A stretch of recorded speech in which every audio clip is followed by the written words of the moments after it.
Welcome to BucTv News. I'm Brian Lehman with this week's sports update. On Saturday, ETSU's football team attempted to bounce back from last week's 17-13 loss to the Furman Paladins.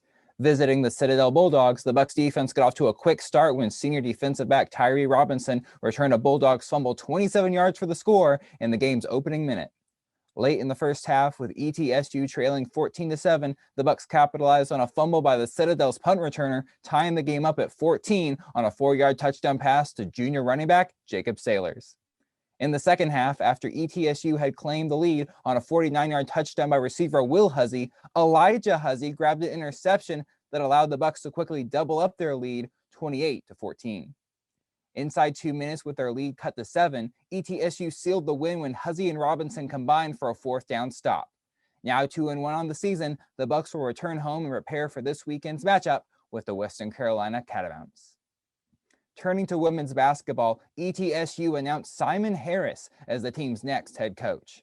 Following stops at Dayton, North Carolina State, and Ohio State, Coach Harris inherits a Buccaneers squad that saw freshmen Carly Hooks and Ja'Kai Davis lead the team in scoring. Athletic Director Scott Carter called Coach Harris an authentic leader with energy and incredible personality and tremendous basketball knowledge. During his introductory press conference, Coach Harris had this to say about his playing philosophy. People always talk about playing fast. We're going to play fast. It's all I believe in. I believe it's the wave of the future. It's the wave of overseas basketball. It's the way the NBA is progressing. So we are going to play fast. Defensively, I just want to be as disruptive as possible. I want to make sure that at the end of the day, when we walk down those stairs right there after winning basketball games, we can kind of sit back and collectively have a little laugh about how disruptive we were on the floor. We knew what the game plan was going in. We were disruptive enough to not allow them to feel comfortable by the time they walked out of our gymnasium. Coach Harris also highlighted investing in people, running a players program, and recruiting as key parts of his process to bring quality results to the women's basketball program. On the baseball diamond, the 10-6 Buccaneers started off conference play with a 3-game home series versus the VMI Keydets.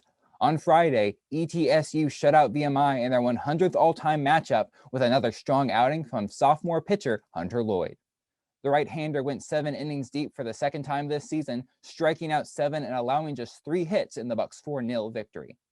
VMI evened up the series in the first game of Saturday's doubleheader, however, breaking a late-inning tie with a 3-run ninth to take a 6-3 win.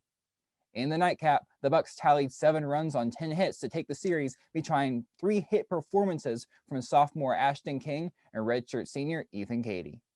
Following the 7-2 win, the 12-7 Buccaneers now look ahead to consecutive road series versus Sanford and UNC Greensboro.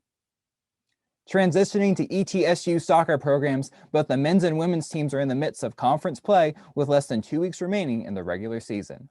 On Friday, the women's soccer team engaged the Western Carolina Catamounts in a road contest, but ended up suffering a 3-0 loss as they were outshot 16-4. Following their 3rd straight loss and 2nd straight shutout, the Bucs now sit at 1-3-1 in SoCon competition. The men's soccer team is trending upwards, however, securing their 2nd straight win on Saturday despite starting the season 0-4-1. After capturing their first triumph 1-0 versus Mercer on Tuesday, the Bucs doubled this season's goal total with a 3-2 road victory over Wofford. Freshman forward Jared Leheda tallied 2 goals in 2 minutes surrounding halftime before sophomore Lucas Leitner scored the eventual game winner in the 85th minute. Now 2-1 in conference play, the Bucs have home dates versus Belmont and VMI up next. That concludes your March 22nd sports update. Have a great week and check back for campus news on Wednesday. For BucTv News, I'm Brian Lehman.